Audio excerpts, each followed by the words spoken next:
안녕하십니까 여러분, 반갑습니다. 임병선입니다.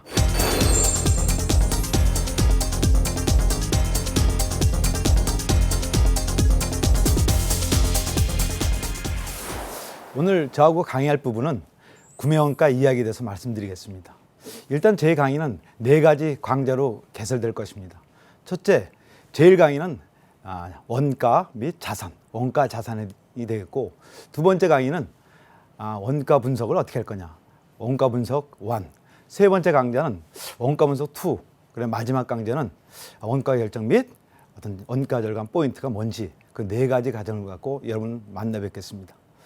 우선 여러분, 이제 강의에 들어가기 앞서 우리가 이제 제1강인 이 원가 자산의 흐름부터 말씀드릴까 합니다. 여러분, 혹시 여러분 사용하는 제품, 여러분 제공받고 있는 그런 서비스, 그 가치, 그 원가 궁금하시지 않으십니까? 또 여러분 어떤 제품을 구매하고 또 서비스 받을 때 그 가치가 정말 나한테 합리적인지 아니면 불합리적인지, 또는 그 가치가 적절한지 아니면 부적절한지, 그런 궁금증, 의심, 그런 건 또 혹시 안 가시는지요?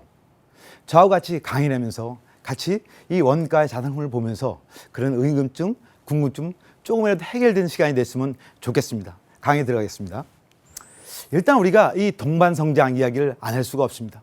구매적 관점에서 가장 중요한 포인트가 어떻게 이 산업 환경 속에서 동반성장을 할 거냐. 그래서 동반성장은 이렇게 구매사, 협력사, 즉 갑과 을, 원청과 하청 관계에서의 공정한 거래, 상생관계를 어떻게 지속 가능하게 유지되는 것입니다. 또 우리 구매 개발의 여러분 상생의 조건, 여러분 다 아시다시피 우리가 이렇게 품질, 여러분들이 개발하고 사오는 제품이 남보다 더 품질 좋게 개발하고 또 기능 좋게 개발하면 그 자체가 경쟁이 아니겠습니까? 또 품질 못 좋게 중요한 게 뭐 있습니까? 코스트죠, 코스트. 경쟁 있는 가격, 경쟁 원가로 사온다면 그 자체가 우리 회사의 수익으로 곧바로 연결되는 거 아니겠습니까? 남은 만약에 100원에 살 때 우리가 협상이라든지 관리를 잘해서 70원, 만약 60원에 사온다면 30원 내지 40원에 더 우리의 이익이 더 추가되는 부분이 바로 원가입니다. 또 마지막, 여러분 딜리버리도 중요하겠죠. 우리가 제품을 개발하면 우리 개발 일정에 맞게 개발이 되고 그 개발된 제품이 우리 생산 라인에 완만하게 투입돼야지 우리 생산의 효율성을 깨야지 거 아니겠습니까? 이렇게 개발의 요소, 퀄리티, 코스트, 딜리버리, 이게 우리 개발의 3대 관리 포인트라고 봅니다. 여러분, 코스트, 딜리버리, 퀄리티 중 여러분 어느 부분이 관리하기가 제일 어렵다고 생각하십니까? 제가 쭉 강의해 보면 가장 어렵다는 부분이 대부분 코스트로 얘기하죠. 왜 그럴까요? 이 퀄리티나 딜리버리는 우리 관리 포인트가 정확히 있습니다. 내가 사는 제품의 품질 좋다 나쁘다, 또 우리 요구 스펙, 요구 사항에 맞는 정확한 관리 기준, 관리 포인트를 우리가 알 수 있기 때문에 보입니다. 또 딜리버리도 마찬가지입니다. 우리가 개발 일정과 개발 계획이기 때문에 그 개발 일정대로 우리가 제품을 개발되고 또 제품이 구매되든지 시점 관리는 명확하게 나옵니다. 그래서 이 퀄리티나 딜리버리는 원가 절감, 원가 개선의 포인트, 원가 관리 포인트가 눈으로 보이기 때문에 관리하기 좀 쉽습니다. 근데 여러분 원가 어떻습니까? 여러분 사오는 원가 눈으로 보입니까? 이 가치 적정하다고 여러분 판단하십니까? 그럼 관리의 기본은 눈으로 보여야 됩니다. 그게 비주얼 매니지먼트라고 그러지 않습니까? 눈으로 보이게 하는 거는, 원가는 눈으로 보이게 한다는 거는 어떻게 해야 될 것 같습니까? 여러분, 눈으로 보이게 한다는 거는 원가를 계산해 봅니다. 계산을 통해서 이 제품이 싼지 비싼지, 내가 이 제품 비싸다, 그럼 원가 절감, 또 원가 개선으로 연결되는 거 아니겠습니까? 그렇게 우리 원가적 측면에서의 우리 구매사 협력사 관계, 상당히 중요한 포인트겠죠. 이렇게 우리 협력사는 이 구매사에게 요구 조건에 맞는 이런 QCD, 요구 조건에 맞는 가치를 제공하고, 그 가치 제공하는 어떤 구매사는 거기에 대한 어떤 새로운 또 부가치를 창출하고 그 매출을 발생시킨 그 대가로 또 협력사한테 또 일정한 대가로 지불되는 거 아니겠습니까? 이런 부분이 지속적으로 거래가 돼야 되겠죠. 말 그대로 퀄리티, 코스트, 딜리버리, 이 관계가 하나라도 부족하거나 이게 서로 불충분하면 이런 거래, 지속 가능 거래가 깨지지 않겠습니까? 그래서 우리가 그럼 지속 가능 경영하려면 어떻게 해야 될까? 그런 관점. 그래서 지속 가능 경영 조건 상당히 중요한 요소들이겠죠. 우리가 품질 좋은 제품을 생산하고 또 원가도 좋게 생산하고 또 못지않게 우리 고객이 요구하는 납기 맞춰야 되겠죠. 또 내부적으로는 안전관리, 환경관리도 중요합니다. 이걸 통해서 또 우리가 고객도 만족시켜주고 고객도 내부 고객, 외부 고객 있겠지 않습니까? 또 전사적으로는 또 전 부문적으로는 이게 극대화 통한 어떤 주주 만족, 이런 게 경영의 가장 기본적인 요소라면 지금 여러분 어떻습니까? 여러분 이 TBL인 개념은 여러분 혹시 아십니까? 트리플 바텀 라인이라고 합니다. 우리가 옛날에는 기업의 가치가 경제적 가치 중심으로 다 우리가 경영 활동을 해오지 않았습니까? 우리가 1976년도인가요? 우리가 미국의 밀턴 프리만이라는 교수가 노벨 경제학상을 샀는데 기업의 가장 중요한 가치는 어떤 효용된 자원, 어떤 제한된 자원 갖고 최대한 이익을 많이 산출하고 주주 이익을 극대화하는 게 기업의 최선의 선이라고 생각했습니다. 그런데 지금은 어떻습니까? 그런 관점보다 요새는 사회가 복잡해지고 상당히 다변해지고 또 상당히 리스크한 관점에서 이 사회적 가치, 환경 가치도 같이 고려해야 된다는 겁니다. 그래서 이 사회적 가치적 고려, 그래서 기업은 윤리적 경영을 하고 거기에 맞는 사회적 책임을 진다. 그래서 미국의 조지아 대학의 캐런 교수라는 분이 있죠. 그래서 우리가 사회적 가치적 측면에 CS를 관점에 대한 어떤 피라미드 모델을 제시한 게 있지 않습니까? 기업의 사회적 가치를 하려면 기본적으로 경제적 가치는 경제 책임은 기본이고 거기에 못지않는 나름 법적 테두리에서 책임을 지고 또 기본적으로 회사는 건 윤리적 경영을 해야 된다. 윤리적 책임. 그거 더 나아서 자선적 책임을 져야 된다. 이런 모델을 제시했던 게 바로 사회적 가치입니다. 기업은 여러분 사회 속에 존재하기 때문입니다. 또 여러분 이번에 심각한 게 경제적 가치 못지않게 또 사회적 가치 못지않게 환경적 가치입니다. 이 지구의 온난화, 생물의 다양성에 대한 축소. 지금 기업이 창출하는 제품 속에는 여러 가지 부산물이 발생합니다. 그중에서 여러분 CO2 발생, 또 여러 가지 폐수, 낙스삭스는 공해, 이런 것들이 제품을 생산하는 어떤 부산물, 이건 기업이 최소화시키는 게 하나의 역할입니다. 지구의 온난화를 줄이기 위해서는 CO2 배출권, 우리가 이렇게 사회적 비용이 증가되기 때문에 이것도 규제하고 저는 거래가 진행되고 있지 않습니까? 이렇게 경제적 가치, 사회적 가치, 환경적 가치를 우리가 추구하는 게 트리플 바텀 라인, 그게 지속 가능 경영하는 어떤 조건이라고 생각합니다. 그래서 우리가 코퍼레이션 소셜 리스폰시빌리티 또 아니면 이 크리에이트 쉐어드 밸류 이런 관점으로 지금 경영에 대한 조건이 좀 더 확대되고 좀 더 다변화됐다, 그런 말씀을 전하고 싶습니다. 또 마지막으로 우리가 이 장에서 바람직한 지속 가능의 조건은 여러분 어떻게 생각하십니까? 저는 세 가지 관점으로 제가 한번 생각해 보겠습니다. 우리가 기업이 창출하는 가치 대비 고객이 느끼는 가치, 여러분 이거 관계, 이 부등호 어떻습니까? 이 부등호 지속 가능하게 서로가 상생하겠습니까? 즉 이런 겁니다. 기업의 창출한 가치가 100원이면 고객이 느끼는 가치는 뭐 70원, 80원 빚 느끼지 않습니다. 이건 거래가 확대가 안 되겠죠. 거래가 축소되겠죠. 그죠? 만약 이 관계는 어떻습니까, 여러분? 기업의 창출한 가치 대비 고객이 느끼는 가치가 뭐 동일하다. 1대1이다. 만약에 기업의 창출한 가치가 100원이면 고객이 느끼는 가치가 100원이다. 이건 거래는 유지되겠지만 또 확대, 지속 가능하게 서로 성장하지는 못하겠죠. 마지막으로 여러분, 기업의 창출한 가치 대비 고객이 느끼는 가치가 크다. 기업의 창출한 가치는 100원인데 고객이 느끼는 가치는 뭐 100원 이상의 120원, 130원 느낄 때 이거는 서로 상생, 지속적인 거래 관계가 유지되겠죠. 그럼 우리가 기업의 창출하는 가치를 얼마나 효율적으로 할 거냐. 즉 기업의 가치를 우리가 높인다는 것은 꼭 원가를 절감시키는 부분입니다. 원가를 절감시키면 그 절감되는 만큼 고객 가치를 키울 수 있는 부분이기 때문에 상당히 기업 입장은 중요한 포인트겠죠. 그럼 우리가 전략적으로 원가를 어떻게 관리할 거냐, 원가 전략에 대해서 말씀드리겠습니다. 우리가 보면 여러분 제품이나 시스템 보면 이렇게 고객 측면이 광범위한 제품도 있고 또 아니면 기술적 수준, 기술에 대한 어떤 범위가 아주 일반화된 부분, 또 그렇지 않은 부분도 있겠죠. 만약에 고객이 아주 일반화돼 있고 아주 집중화돼 있고 아니면 차별화돼 있고 아니면 이 기술적 제품이 상당히 우리 독특한 기술을 갖고 있고 기술적 차별화가 있다면 그 정책은 집중화 차별화 정책으로다가 전략으로 가야 될 것입니다. 근데 우리나라 기업은 대부분 이쪽보다도 저는 원가 우위적인 관점으로다가 전략을 세워야 될 것 같습니다. 왜냐? 고객의 범위는 상당히 광범위하고 또 그 기술에 대한 부분이 대부분 일반화됐기 때문에 우리가 전략적 관점은 가장 중요한 게 코스트 리더십적 가격 우위 전략이 없을 거라 봅니다. 가격 우위 전략은 바로 이렇게 시장이 아주 레드 오션이죠. 아주 상당히 치열한 경쟁 속에서 오로지 경쟁력 있는 어떤 관점은 코스트 우위를 갖고 가는 겁니다. 원가 우위를 갖고 갑니다.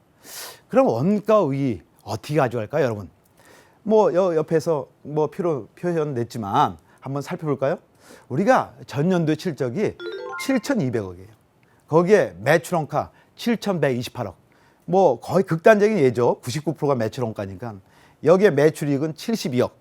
만약에 두 가지 관점이 있지 않습니까? 원가 절감, 원가 혁신은 만약에 올해 매출을 10% 증가시킬 때 아니면 원가를 1% 우리가 절감할 때 어떤 부분이 더 효과적일까요? 보다시피 매출액 10% 증가된다. 그럼 매출액 7,200에서 7,920억. 여기에 매출 원가도 같이 증가되겠죠. 7,840억. 그죠? 그랬을 때 매출이익은 7억 빈이 증가된 72억입니다. 이익 증가율은 9.7%겠죠. 만약에 원가를 1% 여러분 원가 절감한다. 달성한다. 그럴 때는 매출액은 동일하겠죠. 7,200억. 그렇지만 매출 원가는 1% 절감한 7,056억. 거의 매출이익은 144억. 원가에 대한 이익 증가율이 100%. 이렇게 거의 100%가 증가되는 게 이 원가 절감. 그래서 여러분들은 매출액 증대보다 원가 절감이 훨 효과적이다.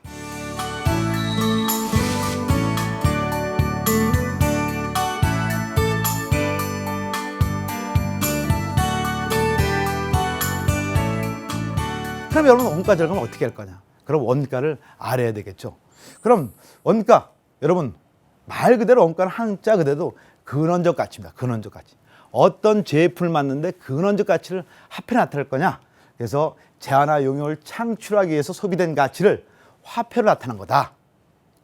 그럼 우리가 근원적 가치라고 얘기했는데 여러분 원가는 이렇게 구매행위, 여러분들 또 어떤 생산행위, 또 판매행위 통해서 어떤 직관적으로 소비된 가치를 우리가 화폐로 나타내는 게 우리가 원가로지 않습니까? 또 근원적 가치이기 때문에 원가는 정상적인 소비 행망으로 원가를 봐야 됩니다. 만약에 여러분 이거를 우리가 어떤 소비할 때 생산 라인에서 이걸 생산할 때 우리가 표준 관리가 만약에 100g이다. 이거의 소비량이 표준 소비량이. 근데 생산했더니 이게 120g이 소비됐습니다. 그럼 여러분 원가 계산할 때 소비량을 100g으로 할 거예요. 입니까? 아니면 120g 할 겁니까? 두 가지도 하나의 원가지만 우리의 표준 관리, 표준은 100g을 해야지 맞습니다. 120g은 실적 원가, 실적 원가. 이 표준 원가와 실적 원가 갭 20g은 원가 절감, 원가 계산의 대상입니다. 이렇게 우리가 원가를 얘기를 할 때는 이 근원적 가치이기 때문에 표준적 관점, 표준적 잣대를 놓고 우리가 설명해야 됩니다. 그럼 여러분 원가라는 것들은 이렇게 자산이 흘러가서 상품이나 제품으로 전환된 과정에서 발생되는데 그러면 생산 현장에서 어떻게 원가를 효율적으로 관리할까요? 그러면 여러분들 어떤 것을 우리가 만들 것이고 또 무엇으로 만들 것인가? 또 어떻게 만들 것인가? 그 만드는 과정에서 원가는 얼마나 발생되고 얼마나 소비될 거냐? 이걸 우리가 관리하고 컨트롤하는 게 상당히 중요하겠죠. 그러면 우리가 얼마나 발생되는지 우리가 원가 계산을 해봐야 합니다. 그럼 원가 계산을 여러분 어떻게 할까요? 원가 계산 이렇게 이 단위 면적에 대한 단가와 양, 이 면적의 크기로 우리가 이렇게 선정할 수 있습니다. 그래서 원가는 이렇게 단가와 양, 이 곱으로 연결되어 있습니다. 이 양적인 측면 여러분 주로 생산 현장에서 발생되는 게 주로 양적인 요소들이겠죠. 생산 현장에 뭐가 있습니까? 어떤 제품을 만들기 위해서 재료가 소비돼. 재료는 원재료, 만약에 부품, 또 외주가공품 그런 게 소비돼서 나름대로 원가가 되죠.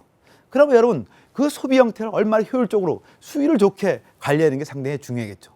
또 생산 현장에 또 뭐가 소비됩니까? 거기에 작업 시간, 뭐 셋업하는 준비 시간이라든지 정비 시간이라든지 여유 시간 그런 것들 효율적으로 우리가 관리하고 효율적으로 컨트롤할 때 또 작업 시간이 줄어드는 만큼 원가가 줄어들겠죠. 또 생산 현장에 또 투입 인원, 또 제품을 만들다 발생되는 불량, 로스 이런 것도 줄여줘야 되겠죠. 또 단위 생산을 키우기 위해서는 제품에 들어가는 어떤 시간을 단축시키는 방법. 그러면 금형의 캐비티 수를 늘리는 거죠. 2개 캐비티라는 건 4개로 늘리면 그만큼 생산성이 2배로 좋아지니까. 그렇게 양적 요소는 생산 현장에서 얼마나 우리가 컨트롤할 거냐에 따라서 이 원가의 스퀘어 면적을 줄어듭니다. 또 관리적 사이트에서는 단가적입니다. 단가는 우리가 구매적 측면에서는 내가 제품을 우리가 만들기 위해서 내부에서 원자재도 구매하고 상품도 구매하고 또 여러 가지 제품을 구매할 때 얼마나 싸게 구매할 거냐. 그게 바로 구매 단가입니다. 남보다 더 경쟁력 있게 사오면 그만큼 우리가 원가를 줄여들 수 있겠죠. 또 단위 시간당 한 작업자가 일에 대한 어떤 가치를 우리가 임률입니다. 임률. 인사부에서 임률을 좀 더 효율적으로 관리하면 타 회사는 임률 관리가 만약에 2만 원일 때 우리는 잘 관리해서 15,000원, 16,000원일 때 그 자체가 우리가 원가 절감, 이 노무비 절감을 꾀할 수 있는 방법입니다. 또 이 경비율, 주로 이제 기계 경비를 얘기합니다. 단위 시간당 경비가 발생되는 비용을 기계 경비. 기계 경비도 총무나 공무팀에서 잘 가려면 기계 보존 잘하고 기계 효율화시키면 경비율이 떨어집니다. 이렇게 원가는 단가의 양으로 구성됩니다. 이게 재료비는 재질 단가 곱하기 사용량, 농업비는 임률 곱하기 작업시간, 경비율은 만약에 경비는 경비율 곱하기 작업시간 이렇게 명언으로 구성되기 때문에 이 각각의 재료비, 농업비, 경비를 어떻게 우리가 또 컨트롤할 거냐 상당히 중요한 관점입니다. 그럼 구매원가의 구성은 어떻게 이루어질까요? 이렇게 재료비, 농업비, 경비, 제조경비로 구성됩니다. 또 세부적으로 보면은 재료비도 직접 재료비, 간접 재료비. 우리가 직간접을 구분시키는 것들은 원가 계산의 어떤 편리성, 효율성을 높이기 위해서 어떤 건 직접 재료비다, 어떤 건 간접 재료비다 이렇게 구분됩니다. 또 이게 직간접을 구분하는 이 가장 중요한 키워드는 추적성. 추적할 수 있다. 제품을 만드는 소비 가치를 이 제품을 만드는 소비 가치를 개별적으로 추적해서 나름대로 개별화시킬 수 있는 것은 직접 재료입니다. 이 제품을 만들기 위해서 간접적으로 소비되고 또 공통적으로 소비되기 때문에 직접적으로 추적하기 힘든 것은 우리가 간접적으로 이렇게 분리됩니다. 이렇게 여러분 생산 시스템과 생산 방법에 따라서 직간접이 틀리겠죠. 회사마다. 그럼 여러분 룰을 정해서 우리는 이건 직접비고 간접비를 정해서 여러분 원가 컨트롤 해줘야 됩니다. 농업비도 마찬가지입니다. 농업비도 직접 농업비, 간접 농업비. 직접 농업비는 어떤 제품을 만드는데 작업자가 그 제품에 직접 투입된 농무적 가치가 우리가 직접 농업이다. 간접 농업비는 그 직접 농무자를 지원해주는 생산관리, 품질관리, 뭐 자재관리, 뭐 연구소 그런 부분이 간접 농업입니다. 그런 부서에서 발생된 비용을 간접 농업이라고 얘기할 수 있습니다. 제조경비도 마찬가지입니다. 직접 경비, 간접 경비 구분시켜서 직접은 기계 중심으로 추적이 가능한 기계감가상각비, 전력비, 또 건물감가상각비, 수선비 이 네 가지를 주로 기계 중심으로 추적이 가능하기 때문에 직접 경비를 보고 나머지 뭐 복리후생비, 퇴직금 충당, 소모품비, 지급수수료 기타 여러 가지가 많지 않습니까? 이런 부분이 개별적으로 추적이 불가능하기 때문에 이건 간접 경비로 우리가 분리시켜서 우리가 분석을 합니다. 이래서 재료비, 농비, 경비가 우리 제조원가에다가 우리가 거기에 일반 관리비, 총무, 인사, 격리, 임원회 급료, 비제조 활동에 발생되는 비용을 우리가 일반 관리비라고 합니다. 그래서 제조원가하고 일반 관리 더하면 우리가 총원가에다가 거기에 이윤, 적절한 이윤을 우리가 걷다가 부과되면은 이제 구매원가. 만약에 우리가 구매하는 사람 입장은 구매원가고 또 판매하는 입장에서는 이제 납품 단가 아니면 판매 가격 이런 식으로다가 구매원가를 구성됩니다. 그래서 이런 것들을 개별적으로 이제 우리가 요소별로 원가 분석하는 게 이제 다음 강의는 이제 구매원가 분석에 더 디테일하게 강의가 될 겁니다. 그럼 자산의 흐름. 여러분 자산의 흐름과 어떻게 연결되어 있는지 우리가 여러분 자산의 흐름 보면은요. 우리가 이 재무활동, 타인의 어떤 자금을 우리가 조달받아요. 그러니까 차입금은 은행이라든지 지인 통해서 부채를 우리가 차입금을 우리가 조달받고 또 자기 자본 또 투자를 받든지 자기 자본을 우리가 만들어냅니다. 그 재무 활동을 통해서 그 어떤 재무 활동에 대한 비용을 이제 우리가 자산에 투자하는 거죠. 재료도 구입하고 또 이렇게 임금도 지불하고 또 기계 건물도 구입하고 또 제품을 만드는데 여러 가지 비용도 지불해서 어떤 자산에 우리가 투자합니다. 이걸 통해서 우리가 제품을 만들어 가죠. 제품을 만드는 과정에서 원가가 소비되고 그 원가에다가 이제 판매가 되면은 투자비 플러스 이익이 발생되겠죠.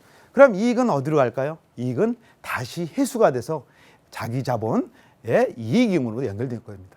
그래서 이렇게 투자금에 대한 이익이 자기 자본의 이익 잉여금으로 연결됩니다. 그래서 이 활동을 우리가 활동성이라고 하고 또 이게 투자해서 제조해서 판매해서 이게 왕성하게 회전될 때 상당히 좋은 거죠. 그래서 회전율이 좋다는 거는 그만큼 회사가 투자, 제조, 판매 활동이 상당히 빠르게 돌아간다는 거죠. 그래서 자금을 조달하고 그걸 통해서 생산 활동하고 그걸 또 판매 활동 이게 우리가 자산의 흐름이 경영 흐름과 연결되는 겁니다. 좀 더 우리가 구체적으로 보면은 자산의 흐름과 재무제표의 관계, 우리가 이런 욕조가 있습니다. 욕조에서 분당 120리터의 물이 들어옵니다. 여기서 분당 100리터가 빠져나가요. 그럼 이 차액, 이 20리터가 매출액입니다. 이게 수익과 비용의 차이, 이 차이가 우리가 손익계산에 연결된 매출익입니다. 이 매출익은 어디로 갈까요? 이거는 우리가 재무상태표의 자본의 자기 자본의 거기에 이익형으로 가는 겁니다. 항상 이 매출액과 이익은 항상 일치되죠. 이런 관점으로 재무상태를 나타내는 재무제표가 작성되고 또 회사의 어떤 영업에 대한 이익을 나타내는 게 손익계산. 이런 것들 이렇게 밸런스 시트, 프로필 로스 스테이트먼트 이런 연결 갖고 우리가 재무제표를 작성합니다. 좀 더 구체적으로 보면은 우리가 재무상태표를 이렇게 어떤 자산 이꼬로 부채 더하기 자본 이렇게 우리가 표시되지 않습니까? 우리가 기본적으로 자산은 이 투자 운영의 원천이라고 합니다. 그래서 이 자산도 유동자산과 비유동자산으로 분리되죠. 유동과 비유동자산으로 분리되는 거는 우리가 회계 기준은 한 1년이기 때문에 1년 이내에 우리가 유동자산, 현금화 시킬 수 있는 자산을 우리가 유동자산이라고 하고 비유동자산 1년 이상 걸리겠다는 게 비유동자산입니다. 그래서 가면 갈수록 유동성이 떨어지는 거죠. 또 유동자산 중에서 장자자산, 이게 뭐 현금과 예금, 만약에 유가증권, 예상매출권, 바드럼 이런 거는 곧바로 우리 현금화 시키는 자산을 우리가 당자산이라고 하고 재고자산도 하나의 당자자산이에요. 물건을 만들어서 판매되면 우리 돈이 들어오니까요. 그래서 제품, 상품, 반제품, 원재료 이런 기타 자산을 우리 재고자산을 합니다. 또 우리가 비유동자산, 투자자산, 뭐 유형자산, 만약에 토지, 건물, 뭐 구축물, 기계, 여러 가지 비품 이런 것들 다 유형자산, 형 있는 자산.